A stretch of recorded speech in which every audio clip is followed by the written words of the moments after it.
Hey parents, I wanted to give y'all a little tour of our Google Classroom just so that you can be familiar with it and all the different parts of it because I know it can get confusing because there's a lot and a lot of websites that we use. So maybe this will help. So when you log into your child's Google account, you'll have to use theirs because I can't add you to it without you having a Cherokee County email address. So you'll have to use theirs, and all that information's in their blue folder. Just go to Google and sign into an account. So you'll type in their 2009 number, and then add at CherokeeK12.org to the end of it. Then their password, it starts with a capital W. Again, it's all in their folder.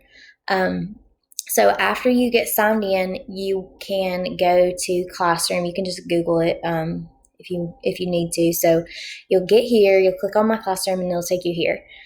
So we go to Google Classroom at school on a daily basis. So if you have any questions, your child should really be able to kind of show you around, hopefully. So a lot of times we log into Google Classroom and we scroll straight to the bottom. So you'll see down here we have a lot of our websites. Some of these can be used at home. Kahoot is just something we use in class. It's just a game. Epic is where they can go to read. I encourage you to use that. They really enjoy it, and then that's getting them the books that they're not getting from the library. This is kind of a fun thing maybe we do on Fridays, just little games. Teacher wants her to read. When you go here, you will just type in your child's name and it'll take them into their account. Hopefully they know all that, but they love Teacher Monster to read, and it's really helping them develop some strong reading skills. iExcel, you can go here and sign in with their Google information. So again, that's their 2009 number and their W password. Let me just get in there.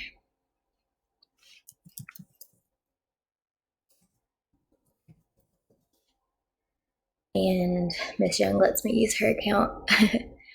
Once you get in here, you will see all the different subjects, if it'll load.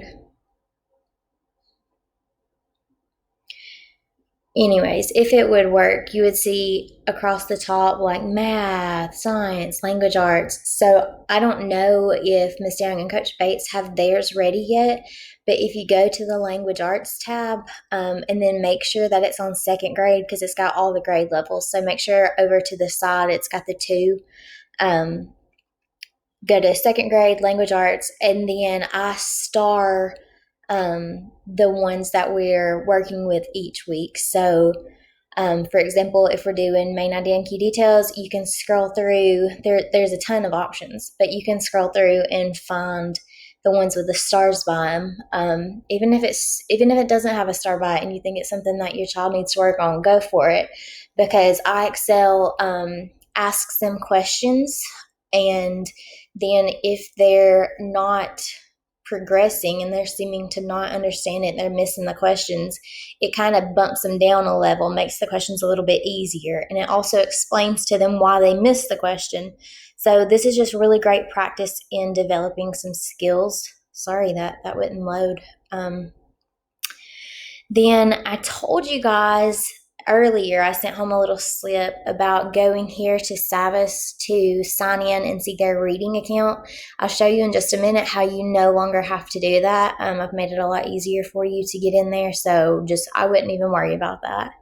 Nearpod is something that we use in class. And then down here is the Renaissance website, which is like their AR website where they'll go to take AR tests if we ever get to start that, hopefully soon. The next thing up, I have Phonics HD Word Tiles.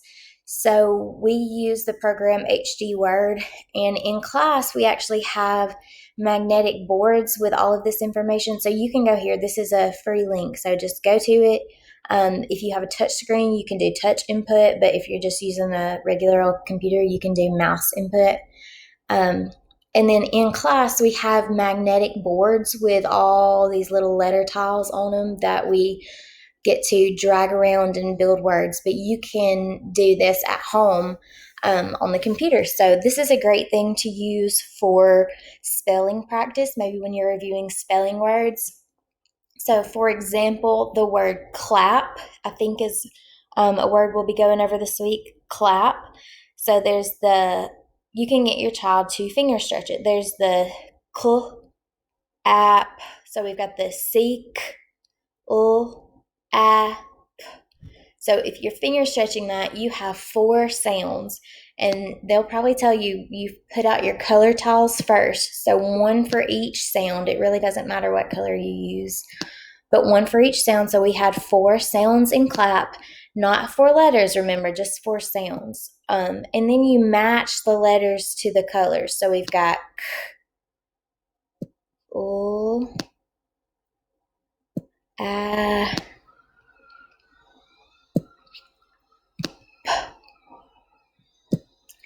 so there's the word clap, and that's a great simple spelling practice. And then I think you can just click it and click delete. Maybe not. Anyways, there's a way to erase them and clear them off if you don't want to just drag them to the side. But for example, you have the word,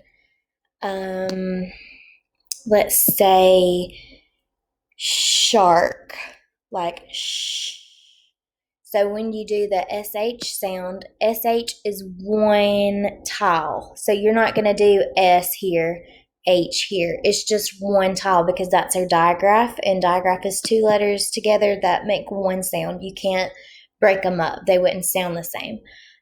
So you can use this for a review or for spelling practice. I encourage you to do that.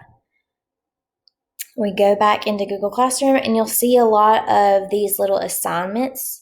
If you want to view those easier, up here at the top, you see right here we're in Stream. If you go over to Classwork, I have that stuff more organized for you. So this is everything we did last week, Unit 1.3. So these 2 things weren't really, actually 3 of these things weren't really assignments. They were just things that we did just for practice and we did together in class.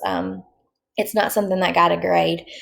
But if you click here, I'm not going to click mine because it's going to make mine look way different than yours would. But if you go here, you can go into these are directly from the SAVAS website. So you can go to them and it'll take you in there and you can see the assignments that goes for the test also. So say, for example, your child is at home sick and they need to be doing something. Maybe they're not so sick that they're just laid out on the couch. I hope not. I hope they're able to still move around and do stuff, not feeling that bad. But you can go here and do the little assignment with them. This was just a little question and answer thing we did. And then this was our test. So they actually, when we took the test Friday, we got into Google Classroom. I said, go up to classwork, Unit 1.3, and it says week 3 test online. And that's what they went to. And they click there and it takes them directly into the test. So once you click on it, it'll pop up this little box and you go there and it'll take you directly in. And then up here, I've got some phonics things. So that shows you how to do finger stretching. If need be, I will continue posting phonics lessons here for y'all, especially for if your child is out, because I don't want them to get behind in this because the skills really build on each other. So it'll keep them on track if at home you're able to get online and go watch these videos. So I'm going back to Stream. And so those are these same things. That was the finger stretching video I just showed you, the week 3 test. It just shows up here in the Stream. And last thing I'll show you is just some random stuff I've posted. So last week we played a lot with boom cards. So this is just one I used in class. You could click on it and use at home. This is another one, and this one was actually a vocabulary review. I hope to be able to make these cards to do every week for vocabulary. But if you go here, it'll prompt you to put in a pin. So there's your pin. So anytime I have something posted and I have a pin for you, that's just so that when you get on there and it asks you, you have it right there with you. But you can use that for vocabulary review. So if you have any questions about Google Classroom, let me know. But just play around with it and explore and see what you can find, because there's really a lot on here.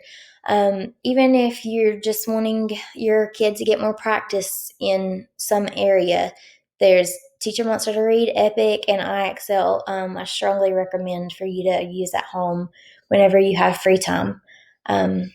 Thanks for watching. Y'all let me know if you have any questions.